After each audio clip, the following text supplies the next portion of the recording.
नमस्कार साथियों, trade to earn YouTube channel में आपका स्वागत है।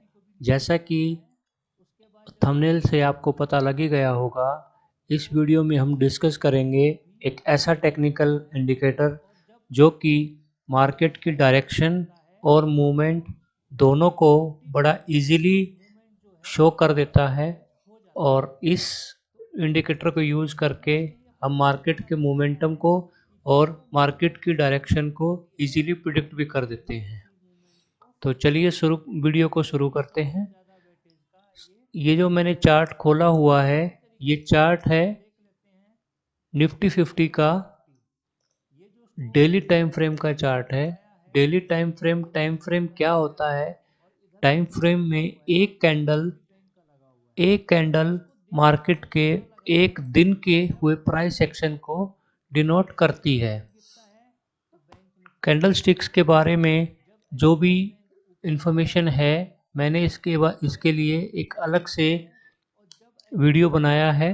उस वीडियो को आप देख सकते हैं। यहाँ आई बटन में उस वीडियो का लिंक आ जाएगा। आप उस वीडियो को देखकर कैंडल स्टिक्स के बारे में इंफॉर्मेशन ले सकते हैं। चलिए अब शुरू करते हैं टाइम फ्रेम से। टाइम फ्रेम क्या होता है?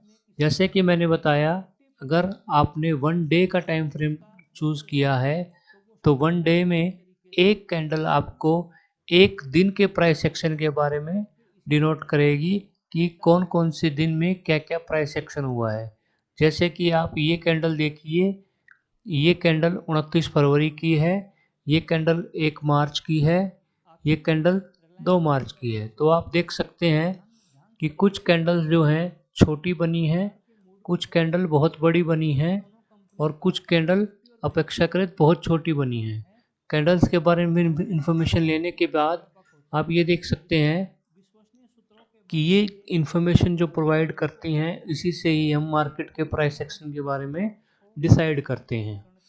अगर आप इसे 1 घंटे का कर देंगे तो एक कैंडल जो होगी वो मार्केट में पिछले 1 घंटे में हुए प्राइस एक्शन के बारे में डिनोट करेगी। तो इसी तरीके से आप टाइम फ्रेम को चेंज कर सकते हैं। आप 5 मिनट का टाइम फ्रेम लगाएंगे, 5 मिनट का टाइम फ्रेम लगाएंगे तो मार्केट में पिछली 5 मिनट में क्या क्या प्राइस एक्शन हुआ है उसके बारे में आपको एक कैंडल डिनोट कर देगी। अगर आप 5 मिनट का टाइम फ्रेम लगाएंगे तो एक दिन में 6 आवर्स एंड 15 मिनट्स का एक पूरा ट्रेडिंग आवर्स होता है। तो अगर आप 5 मिनट की कैंडल लगाएंगे तो 75 कैंडल्स बनेंगी एक दिन में।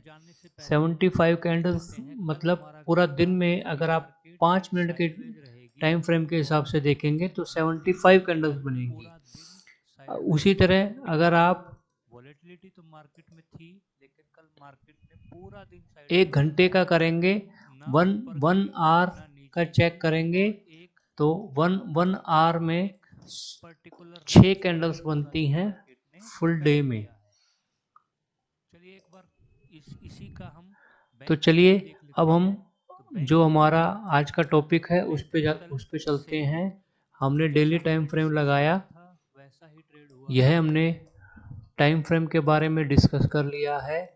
अब इंडिकेटर, अब टाइम फ्रेम तो हमें पता लग गया, लेकिन टाइम फ्रेम हमें मार्केट की डायरेक्शन के बारे में नहीं बताता। अगर हमें डायरेक्शन का नहीं पता होगा तो हम ट्रेड नहीं कर पाएंगे, इसलिए पहले डायरेक्शन का पता होना ज़रूरी है। बहुत सारे इंडिकेटर अवेलेबल हैं डायरेक्शन के लिए, लेकिन कुछ इंडिकेटर जो आपको बहुत सटीक और बहुत ही एक्यूरेट इंडिकेशन देते हैं, ऐसे ही कुछ इंडिकेटर्स मैं आपके सामने इस सीरीज में डिस्कस करूंगा। तो उसका जो पहला इंडिकेटर है वो है बोलिंजर बैंड। बोलिंजर बैंड क्या होता है मैं आपको दिखा देता हूँ। मैं इनको ज़रा हटा दूँ यहाँ से। देखिए ये क्लीन चार्ट है, ये क्लीन चार्ट है, इसके ऊपर कोई इंडिकेटर नहीं लगा हुआ है। आप अपना ट्रेडिंग टर्मिनल खोलेंगे, मैं जीरोधा यूज़ करता हूँ, आप अपना ट्रेडिंग टर्मिनल खोलेंगे तो इस टाइप का आपको चार्ट खुलेगा। तो सबसे पहले आप यहाँ इंडिकेटर्स में जाएंगे और सर्च करेंगे बोलिंजर बैंड। बोलिंगर बैंड के हिसाब से आप सर्च करेंगे तो बोलिंगर बैंड आ जाएगा। आप इसको अपने हिसाब से मॉडिफाई भी कर सकते हैं। जैसे मैं ब्लैक कलर यूज़ करता हूँ, मैं चार्ट में ज़्यादा कलर यूज़ नहीं करता, तो मैं इसको अपने हिसाब से ब्लैक, और चार्ट का बैकग्राउंड भी है वो भी मैं ब्लैक सेलेक्ट कर लेता हूँ। कुछ इस तरीके से बोलिंजर बैंड बन जाएगा। बोलिंजर बैंड क्या होता है मैं आपको बता देता हूँ, बहुत सारे बंदों ये इस चीज़ को जानते भी होंगे। बोलिंजर बैंड में ये जो बीच की जो लाइन चल रही होती है ये 20 SMA होती है, और इसका जो ये गैप होता है ये स्टैंडर्ड डेविएशन के हिसाब से निकाला जाता है। स्टैंडर्ड डेविएशन मतलब आसान भाषा में बताऊं तो बोलिंजर बैंड ये जो इस बैंड को बोलते हैं अपर बोलिंजर बैंड, और इस बैंड को बोलते हैं लोअर बोलिंजर बैंड, और इसे बोलते हैं मिडल बोलिंजर बैंड, या 20 SMA भी बोल सकते हैं, 20 period simple moving average, 20 SMA। तो ये जो बीच वाली लाइन होती है जिसको हम मिडल बोलिंजर बैंड का मिडल बोलिंजर बैंड लाइन भी बोलते हैं, यह 20 SMA होती है। यह 20 पीरियड का सिंपल मूविंग एवरेज होता है।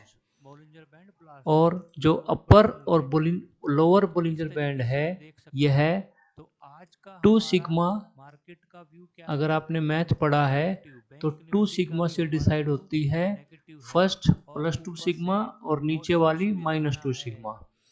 इसकी अलग अलग सेटिंग्स होती हैं लेकिन हमें डिफ़ॉल्ट सेटिंग पे रखना है। अगर आप बोलिंजर बैंड पे जाएंगे तो जो लेंथ है वो 20 ही रखनी है हमें, और जो ये मल्टीप्लायर है ये 2 पे ही रखना है। तो इसकी सेटिंग में कोई चेंज नहीं करना है। अब देखिए यह बोलिंजर बैंड में क्या होता है कि अपर बोलिंजर बैंड प्राइस के लिए रेजिस्टेंस का काम करता है, और लोअर बोलिंजर बैंड प्राइस में सपोर्ट का काम करता है।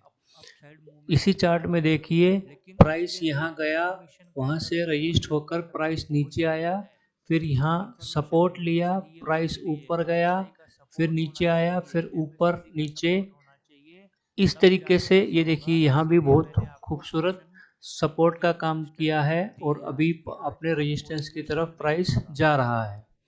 कहने का मतलब है कि प्राइस इस बोलिंजर बैंड की अपर लाइन को टच करेगा तो वहाँ से रेजिस्टेंस लेगा, और लोअर बोलिंजर बैंड को टच करेगा तो वहाँ से सपोर्ट लेगा। तो हम मार्केट की डायरेक्शन को कैसे डिसाइड करेंगे कि मार्केट की क्या डायरेक्शन है। देखिए मार्केट की डायरेक्शन का पता बोलिंजर बैंड के मीडियन से ही हमें लग जाता है। मैं इसको आगे करता हूँ।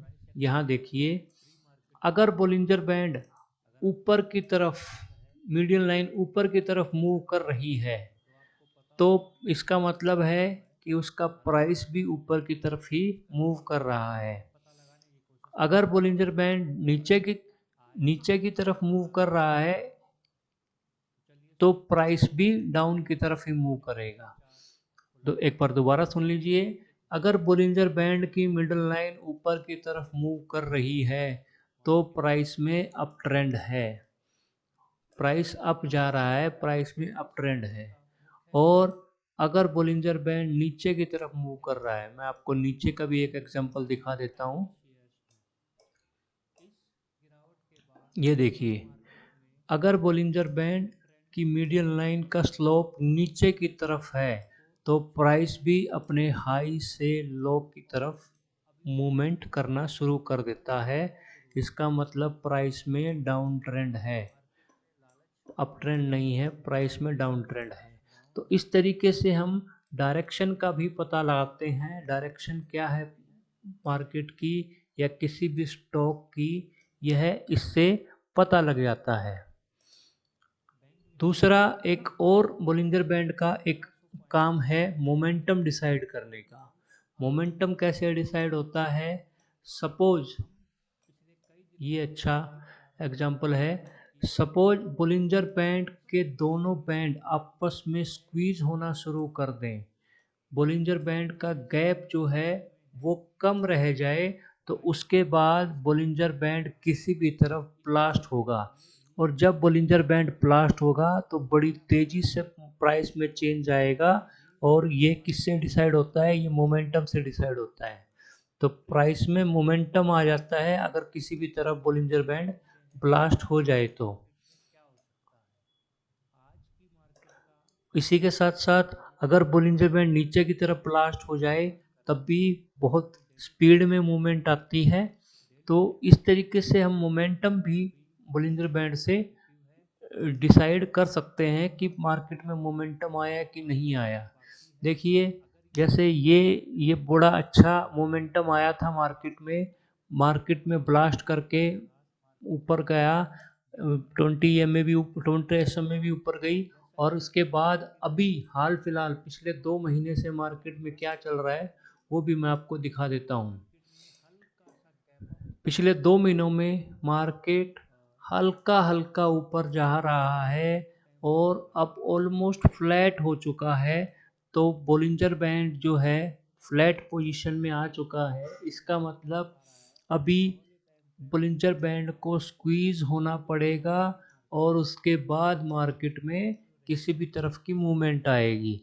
तो इस तरीके से हम मार्केट में प्राइस का डायरेक्शन भी पता कर लेते हैं और मोमेंटम भी पता कर लेते हैं। अब देखिए दोस्तों, ये तो जो हमने लगा रखा है ये डेली टाइम फ्रेम पे है। जो लॉन्ग टर्म इन्वेस्टर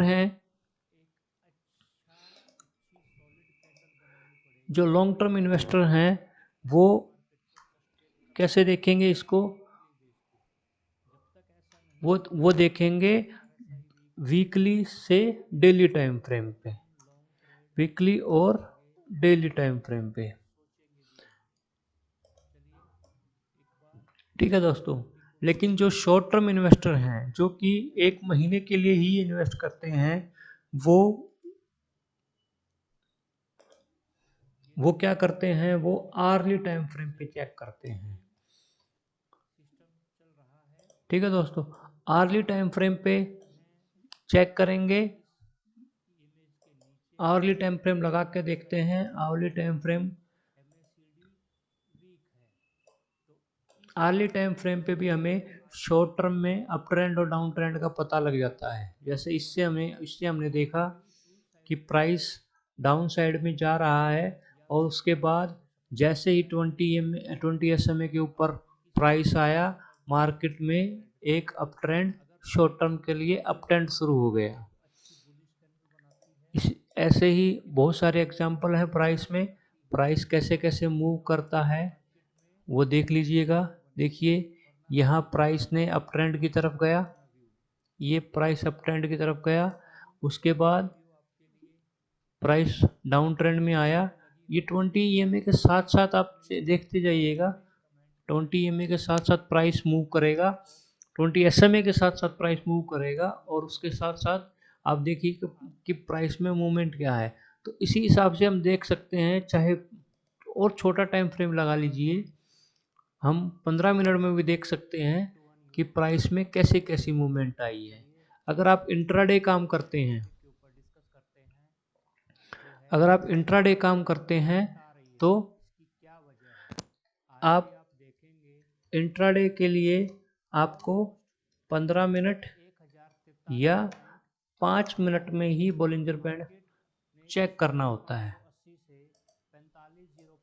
ठीक है दोस्तों, अगर हम 15 मिनट में लगाएं तो हमें पता लग जाता है। ये देखिए परफेक्ट एग्जांपल है 15 मिनट का। 15 मिनट के टाइम फ्रेम पे मार्केट ने क्या किया, ये एक बोटल नेक बनाया, स्क्वीज हुआ, स्क्वीज होने के बाद ब्लास्ट किया और मार्केट में मूवमेंट आया, फिर ब्लास्ट किया और मार्केट में बहुत बड़ा मूवमेंट आया।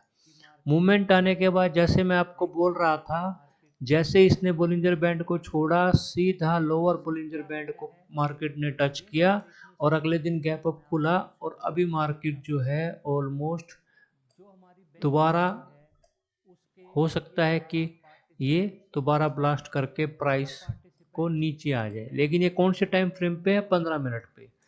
सबसे पहले आप देखेंगे कि डेली टाइम फ्रेम पे कैसा चल रहा है। डेली टाइम फ्रेम पे देखने का मतलब बिगर टाइम फ्रेम पे आपको पता लग गया कि मार्केट की मूवमेंट कैसी है। मार्केट ऑलवेज फॉलोज बिगर टाइम फ्रेम। अगर बिगर टाइम फ्रेम साइडवेज है तो छोटे टाइम फ्रेम पे मार्केट ऊपर नीचे की मूवमेंट करता रहेगा, लेकिन बिगर टाइम फ्रेम पे साइडवेज है तो मार्केट साइडवेज ही रहेगा, उसमें वोलेटिलिटी ज़्यादा होगी, कभी वो नीचे जाएगा कभी ऊपर जाएगा।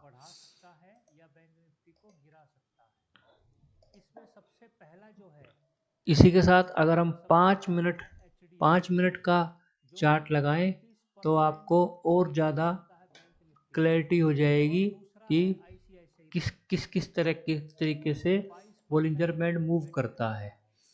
तो चलिए हम बिगर टाइम फ्रेम ही लगा लेते हैं। बिगर टाइम फ्रेम में चेक करते हैं कि बिगर टाइम फ्रेम किस तरीके से मूवमेंट दे रहा है। बोलिंजर बैंड आपको